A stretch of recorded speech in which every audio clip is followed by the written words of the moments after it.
दी कौम जी है ना साल बाद भी कोई गल याद रख ले तो बड़ी गल। बेगम दियाँ चीज़ां दसियां सारियां याद रहिंदियां। पिज़्ज़ा लियाना है, बर्गर लियाना है, टिक्का बोटी, मलाई बोटी, शवारमा, सारियां गल्लां याद। ते अल्लाह रसूल दियां गल्लां सानूं भुल जाण। एक बाबा सी, मैं उन्होंने आख्या बाबा तेरा नाम की? मेरा नाम अब्दुल्ला है। हाफिज़ अशरफ साहब कहंदा जी मेरा नाम अब्दुल्ला है। तो मैं क्या अब्दुल्ला का मन है अल्लाह की बंदगी करना।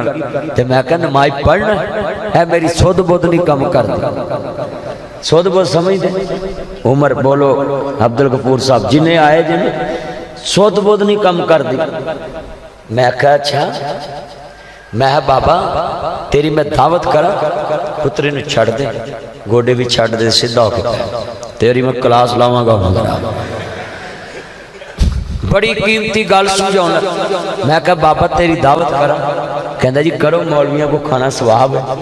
मैं बाबा एक थाली च मैं देसी सरों का साग पावां उत्ते मक्खन की टिक्की हाजी असगर घरों खालस मक्खन लभ जांदा मझ रखी सी वो मक्खन की टिक्की उत्ते रखा ते मक्की की रोटी नाल पकावां हैं मक्की की रोटी नाल पावां ते नाल मैं कह हरियां मिर्चां विच होण ते नाल फिर घ्यो मक्खन लगा होवे ते बाबा एक थाली च मैं सज्जर मझ दा गोया पावां ते दोवें थालियां जो केड़ी फड़ेगा? मैं अन्ना मैं साग वाली फड़ा।